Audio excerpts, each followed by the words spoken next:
তবে তাদের জন্য একটা সুসংবাদ, সেটা হলো আল্লাহ পাক তার এই সমস্ত গুনাহ মাফ করে দিবেন যদি মৃত্যুর আগে খালি একবার বলতে পারে আস্তাগফিরুল্লাহ আল্লাযী লা ইলাহা ইল্লা হুয়াল হাইয়ুল কাইয়্যুম ওয়া আতুবু ইলাইহি।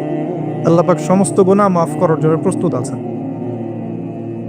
তো 23 বছর কিন্তু খুব বেশি সময় নয়। প্রশ্ন হচ্ছে এখন আরেকটা, যে কিভাবে নবী সাল্লাল্লাহু আলাইহি ওয়াসাল্লাম এত অল্প সময়ের মধ্যে এই ব্যাপক সামাজিক বিপ্লব সংগঠিত করলেন। আমরা কিন্তু অনেক বিপ্লবের কথা পড়েছি, পড়ে আজকে আপনারা এই পর্যন্ত এসেছেন। আপনারা যারা student, running student, teacher, honourable guardian যদি কেউ থেকে থাকেন, আমরা কিন্তু অনেক বিপ্লবের কথা পড়েছি একদম স্কুল লেভেল থেকে। হ্যাঁ, পলাশির যুদ্ধ দিয়ে আমরা পড়া শুরু করেছিলাম সমাজবিজ্ঞান বইগুলোতে ছোটবেলায়। ইংরেজদের সময় কেমন ছিল, ওদেরটাও তো বিপ্লব। ইংরেজরা সারা বিশ্ব শাসন করেছে, এটাও তো ওদের বিপ্লব। বলশেভিক পড়েছেন, চাইনিজদেরটা পড়েছেন, মুসলিনিরটা পড়েছেন, তারপরে প্রাচীন গ্রিক দর্শনগুলো পড়েছেন, তাই না? তারপরে আমরা যে ফোরাত, ইউফ্রেটিস নিয়ে এতগুলো কথা বলি, ওখানে যে প্রাচীন ব্যাবিলনের সভ্যতা ছিল এগুলো পড়েছেন। চাইনিজদের তো রিসেন্ট, এটা তো বেশি দিন হয়নি। আফ্রিকান কন্টিনেন্ট থেকে শুরু করে পুরো বিশ্বে আপনারা তো আলেকজান্ডার দ্য গ্রেট পর্যন্ত পড়েছেন। এই যে বিপ্লবগুলো আপনারা পড়েছেন, কত সময় লেগেছে এক একটা বিপ্লব প্রতিষ্ঠা হতে বা ওটা সমাজে ইম্প্যাক্ট করতে, কত সময় লেগেছে। আর নবী সাল্লাল্লাহু আলাইহি ওয়াসাল্লামের কোরআন সুন্নাহ দিয়ে পুরো বিশ্বকে চেঞ্জ করতে কত সময় লেগেছে। এখানেই তো প্রমাণ হয় যেটা আল্লাহর পক্ষ থেকে এসেছে। এখানেই তো প্রমাণ হয় যেটা আল্লাহ রাব্বুল আলামিনের পক্ষ থেকে না আসলে এটা সম্ভব ছিল না। এবং নবী সাল্লাল্লাহু আলাইহি ওয়াসাল্লামের ইন্তেকালের সাথে সাথে কি বিপ্লব থেমে গেছে? দেখবেন মাও সেতুং নাই, তার বিপ্লবটা কতদিন স্থায়ী ছিল। সোভিয়েত এখন নাই, হিস্ট্রি হয়ে গেছে, কিন্তু তাদের ইন্তেকালের পর তাদের আদর্শটা কতদিন লাস্ট করলো পৃথিবীতে। গ্রিকরা এখন নাই, পার্সিয়ানরা এখন নাই, তাদের ইন্তেকালের পরে তাদের রেভলিউশনগুলো কতদিন ছিল ওয়ার্ল্ডের বুকে। আর নবী সাল্লাল্লাহু আলাইহি ওয়াসাল্লাম ইন্তেকাল করেছেন আজকে থেকে, আমি যে লেকচার দিচ্ছি এখন থেকে নিয়ে প্রায় 1450 বছর আগে। এখন পর্যন্ত তার অনুসারীদের সংখ্যা কমে নাই, দিন দিন বাড়ছে।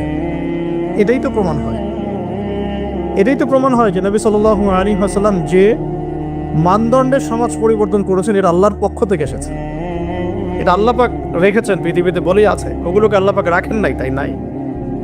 তো কাজের কথা আসি, নবী সাল্লাল্লাহু আলাইহি ওয়াসাল্লাম একা একা এই সমাজটা পরিবর্তন করেন নাই। প্রথম কথা, তিনি যখন হেরা গুহায় আল্লাহ পাকের ওহী আসছে, প্রথম যে ওহীটা এসেছে সেটা হলো ইকরা, নবী আপনি পড়ুন বিসমি রাব্বিকাল্লাযী খালাক, আপনার সেই রবের নামে যিনি আপনাকে সৃষ্টি করেছেন। এখান থেকে আমরা বুঝতে পারছি সমাজ পরিবর্তন করতে হলে পড়াশোনার কোনো বিকল্প নাই। উপকারী যে কোনো বিদ্যাই পড়াশোনা, উপকারী যে কোনো জ্ঞানই পড়াশোনা। তবে সব পড়াশোনাই কোরআন সুন্নাহ ভিত্তিক নয়, কিছু আসে বৈষয়িক পড়াশোনা। বৈষয়িক লেখাপড়া করতে আল্লাহ পাক আমাদেরকে নিষেধ করেননি, কোরআন সুন্নাহ নিষেধ করছে না। কিন্তু কোরআন এবং সুন্নাহ ইসলাম চাচ্ছে আপনার পড়াশোনার জ্ঞানটাকে আপনি আল্লাহর জন্য কাজে লাগান, দ্যাটস অল, আর কিচ্ছু না। টেক্সটাইল বলেন, মেডিকেল সায়েন্স বলেন, ইঞ্জিনিয়ারিং বলেন, হ্যাঁ পলিটিক্যাল সায়েন্স বলেন, জিওপলিটিক্স বলেন, কোনো সাবজেক্ট স্টাডি করতে কোরআন সুন্নাহ আপনাকে নিষেধ করছে না। আমরা কেন কনজাস্টেড চিন্তা করি? বরং আমি বলি আপনারা বড় স্বপ্ন দেখবেন। আল্লাহ পাক শুধু এতটুকু চাচ্ছেন আপনি আল্লাহর দেয়া ইলম অনুযায়ী আমল করছেন কিনা, এবং সেই জ্ঞানটাকে আপনি দিনের জন্য কতটুকু কাজে লাগাচ্ছেন। ওই প্রফেশনের থেকে রিজিক অর্জন করে সেই রিজিকের কতটুকু আপনি আল্লাহর পথে ব্যয় করছেন, আল্লাহ পাক এটা দেখতে চায় না। হালাল যে কোনো প্রফেশনই আল্লাহর কাছে সম্মানের। তো অনেক সময় আমরা নামাজ কালাম শুরু করলে কিছুটা হীনমন্যতে ভোগা শুরু করি। আমি কি তাহলে ট্র্যাক চেঞ্জ করে দিব? ট্র্যাক চেঞ্জ করে আমি কি আবার মক্তবে ভর্তি হব? আমি কি আবার মাদ্রাসায় আসবো? আমি কি আবার দাওরা দিব? সবাই সব কিছু করতে পারবে না, আর সবাইকে আল্লাহ পাক সব কিছু করতে বলেনও নি। সমাজে নির্দিষ্ট একটা অংশের মানুষকে আল্লাহ পাক বলেছেন যে তারা দিনের জ্ঞান চর্চা করবে, তারা বড় বড় আলেম হবে, মুজতাহিদ হবে, ফকিহ হবে, মুহাদ্দিস মুফাসসির হবে, তারা বাকি জনগণকে লিড দিবে, ধর্মতাত্ত্বিক ক্ষেত্রে, এবং যে যে প্রফেশনে থাকবে সেখানে যদি তারা সৎ থাকে, তাদের কাজে অনেস্ট থাকে এবং ওই রিজিকটাকে আল্লাহর পথে ব্যয় করে, ওই জ্ঞানটাকে আল্লাহর জন্য কাজে লাগায়, ইনশাআল্লাহ দুনিয়াতেও সফল হবে, পুরো জাতি ঐক্যবদ্ধভাবে জান্নাতে যাবে ইনশাআল্লাহ। অনেক জাতি কিন্তু একসাথে জান্নাতে যাবে, কারণ তারা সেভাবেই তাদের দুনিয়ার জীবনটাকে সাজিয়েছিল।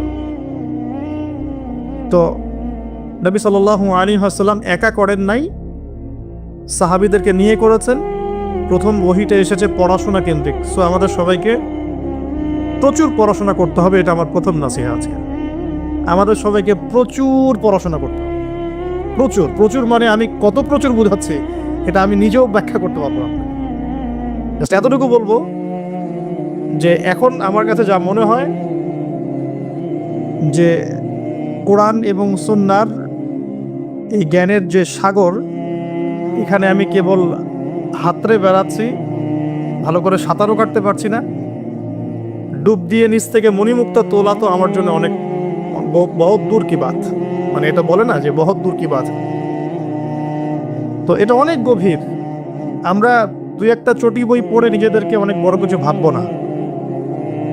আমরা কয়েকটা বইয়ের অনুবাদ পড়েই নিজেকে অনেক বড় কিছু ভাববো না। ওইদিকে আমি পরে আসছি কিভাবে পড়াশোনা করব। আমাদের পড়াশোনা করতে হবে অনেক বেশি। যে পড়াশোনাগুলো আপনারা করছেন এগুলো তো করবেনই, পাশাপাশি ইসলাম জানার জন্যেও 4টা 5টা 10টা বই যথেষ্ট না। ক্লাসিক্যাল সিলেবাস ফলো করে পড়াশোনা করতে হবে। তো আমরা প্রথম শিখলাম নবী সাল্লাল্লাহু আলাইহি ওয়াসাল্লাম সামাজিক এই জাহেলিয়াত দূর করার জন্য আগে জ্ঞান চর্চার তাগাদা দিয়েছেন। এটা আল্লাহ পাকের ওহী এবং রাসূল সাল্লাল্লাহু আলাইহি ওয়াসাল্লামও বলেছেন, তালাবুল ইলমি ফরিদাতুন আলা কুল্লি মুসলিম। তো সবাই জানেন মাশাআল্লাহ, প্রত্যেক মুসলমানের উপরে জ্ঞান অর্জন করাটা ফরজ করা হয়েছে, এটা নফল কিছু নয়, ফরজ।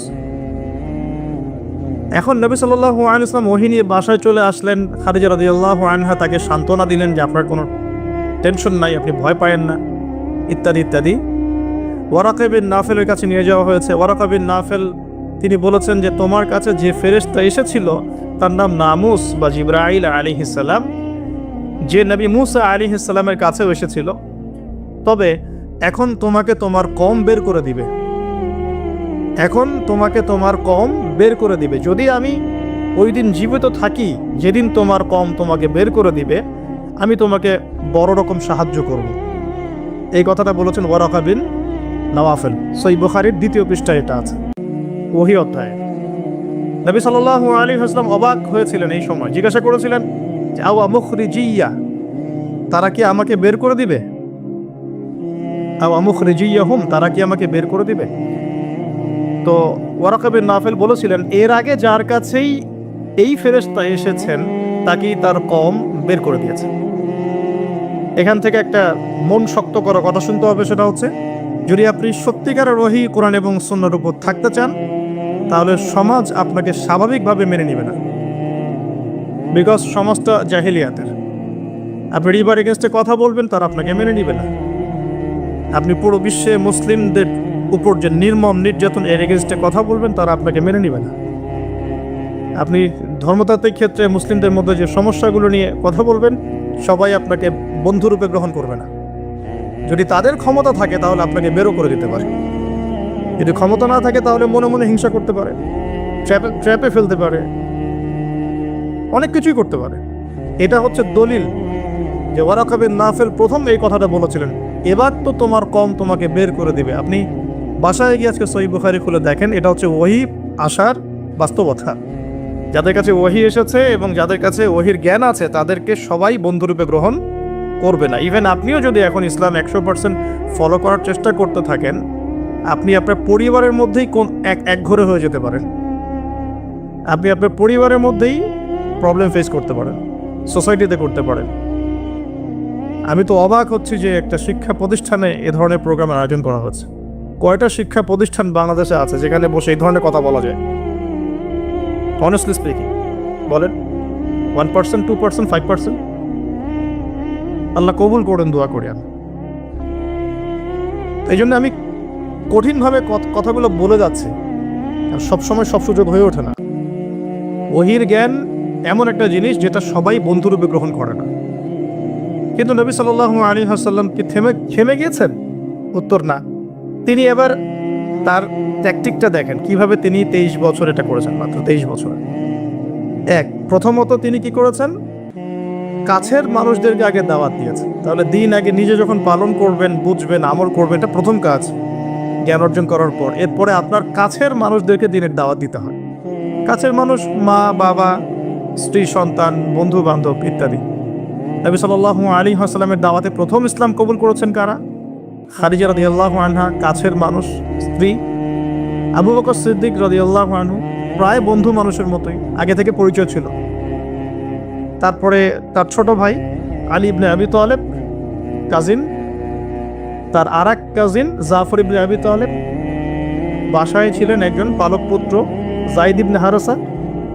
এরপরে আস্তে আস্তে আবু বকর সিদ্দিকের দাওয়াতের মধ্য দিয়ে উসমান বিন আফফান, তালহা বিন উবাইদুল্লাহ, সাদ ইবনে আবি ওয়াক্কাস, আব্দুর রহমান বিন আউফ, তারপরে আবু উবাইদা ইবনে জাররাহ, আব্দুল্লাহ বিন মাসউদ, আস্তে আস্তে এভাবে ছড়িয়ে পড়তে লাগলো।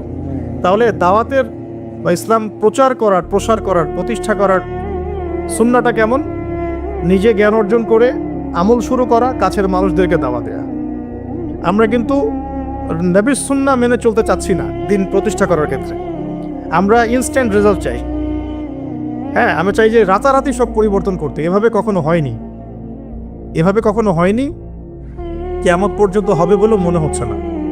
যেমন আমরা যখন এই আলোচনাগুলো করি যে আল মাহদি, নবী ঈসা আলাইহিস সালাম, ইয়াজুজ মাজুজ, মাসিহুদ দাজ্জাল, যেগুলো শেষ জামানার বড় বড় সাইন, এগুলো কিন্তু হুট করে রাতারাতি হবে না।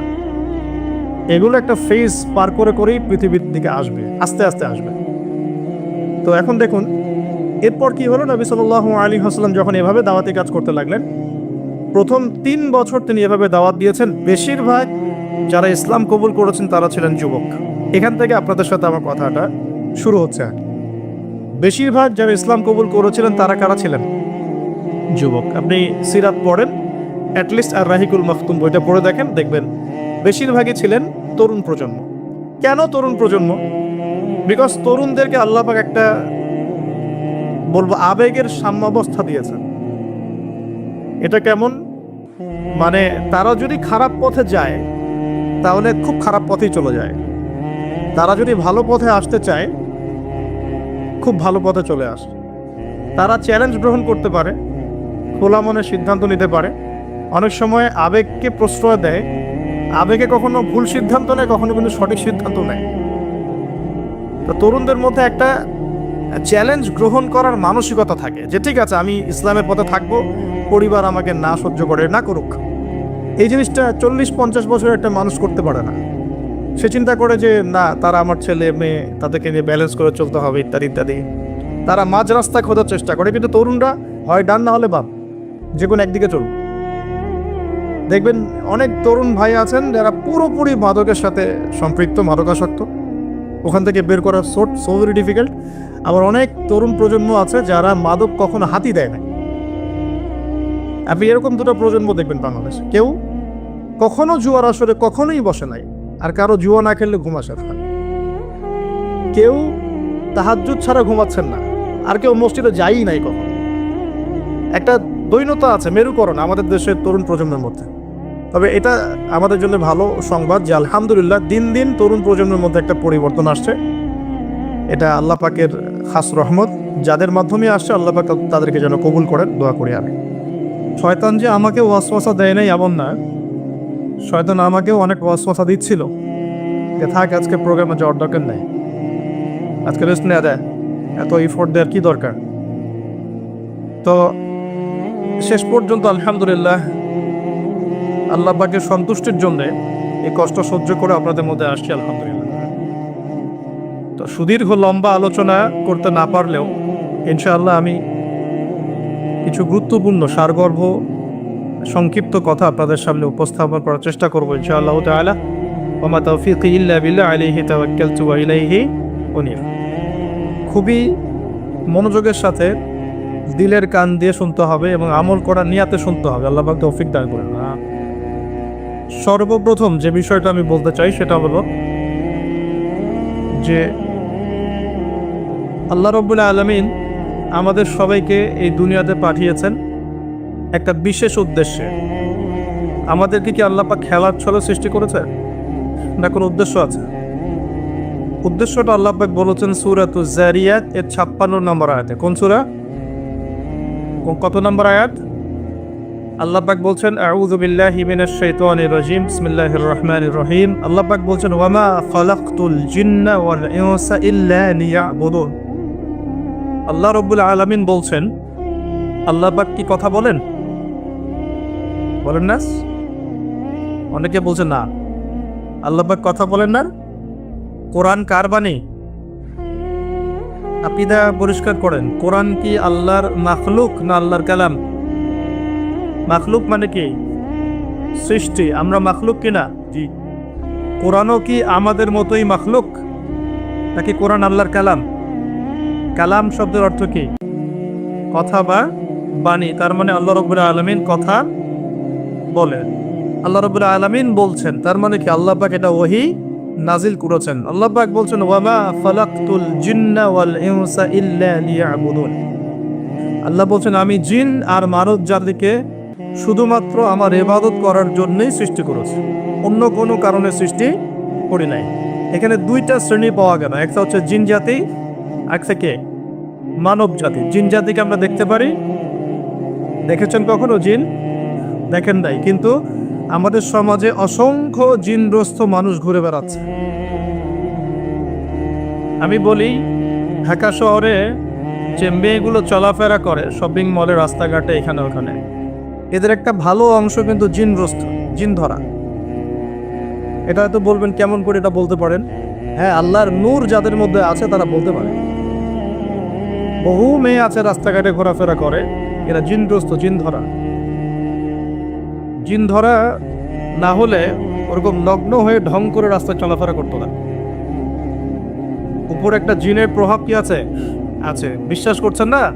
আল্লাহর নবীজি বলেছেন, মুহাম্মদুর রাসূলুল্লাহ সাল্লাল্লাহু আলাইহি ওয়াসাল্লাম, যে যখন কোনো মেয়ে বেপর্দা হয়ে বাহিরে বের হয় তখন শয়তান, শয়তান মানে শয়তান জিন না ফেরেশতা, তখন শয়তান ওই মেয়ের সৌন্দর্যকে পুরুষের চোখে লোভনীয় বা আকর্ষণীয় করে তোলে। কে করে তোলে? শয়তান। তোমাদের কারো যদি কোনো গায়রে মাহরাম বেপর্দা কোনো মেয়েকে দেখে খারাপ চিন্তা জেগে যায়, তাহলে তোমরা বাসায় চলে যাবে। কোথায় যাবে? বাসায়। সেখানে গিয়ে তোমাদের স্ত্রীর সাথে সময় কাটাবে, ইনশাআল্লাহ তোমাদের সেই খারাপ চেতনা চিন্তা দূর হয়ে যাবে। তার মানে এই হাদিস থেকে প্রমাণ হচ্ছে শয়তান বেপর্দা মেয়েদেরকে সুন্দর করে উপস্থাপন করে। জিন ধরা মেয়ে আছে সমাজে, এবং কোন কোন ক্ষেত্রে এখন ছেলেদেরকেও জিন ধরছে না? মাঝে মাঝে দেখবেন যে এই শীতকালে কিছু কনসার্ট হয়, দেখেছেন? কনসার্ট হয়, ফ্যাশন শোজ হয়, আরও অনেক ধরনের প্রোগ্রাম হয়। এগুলোকে নাম দিয়েছে মানুষ সংস্কৃতি। কি নাম দিয়েছে? ওখানে উঠে দেখবেন যে বড় বড় চুল আছে, অনেক লম্বা লম্বা চুল, একদম স্টেজের উপর উঠে লাফালাফি ঝাপাঝাপি করছে। দেখেন নাই? মিউজিক্যাল কিছু ইনস্ট্রুমেন্ট নিয়ে, দেখেন নাই? তো আপনার কি মনে হয় এরা সুস্থ? এটা সবার সাথেই জিন শয়তান আছে। কি আছে? আচ্ছা, একটা কথা বলি, কোনো কোনো ক্ষেত্রে ওয়াজ মাহফিলের প্যান্ডেলেও দেখা যায় কিছু কমেডিয়ান, কিছু বাউল, এরা মানুষকে ডিজে জিকির শেখায়। দেখেন নাই? ডিজে জিকির, একজন গান গায়, একজন কথা বলে, কেউ চা খাওয়ায়, কেউ কফি খাওয়ায়, কেউ কেউ ঢেলেও দেয়, হ্যাঁ, কেউ উঠ বস করায়, কাউকে উঠতে বলে, কাউকে বসতে বলে। দেখবেন অনেক সময় লোকজন লাফালাফি করছে, বক্তা জিকির করছে, তার উপর হামলে পড়তেছে একদম। একটা দলিল দেখাবেন, খালি একটা দলিল, যে নবী সাল্লাল্লাহু আলাইহি ওয়াসাল্লামের জামানায়, 4 খলিফার জামানায় তারা মসজিদে বসে এইভাবে জিকির করেছেন। একটা দলিল খালি দেখা। যে কাজ নবী করেন নাই, তার সাহাবীরা করেন নাই। এখানে বহু ওলামায়ে কেরাম আছেন, আমি তাদের সামনে কথা বলতে লজ্জা ফিল করছি। যত হাদিস আপনি ঘাটবেন, আমি তো সবারই পড়ে শেষ করতে পারি নাই, স্বীকার করছি, কিন্তু নবীর যুগে এবং 4 খলিফার যুগে কোনোদিনও এইভাবে জিকির আজগার হয়েছে একটা দলিল আপনি খুঁজে বের করতে পারবেন না ইনশাআল্লাহ। অথচ দিব্যি এগুলো আমাদের সমাজে চলছে না? আর আমরা দুইটা খারাপ চরিত্র ধারণ করি, বাঙালি আমরা যারা, মন খারাপ করে না, আমরা দুইটা খারাপ চরিত্র অধিকারী আছে। এক, আমরা খুব ট্রল প্রিয় জাতি, ট্রল করতে খুব মজা লাগে।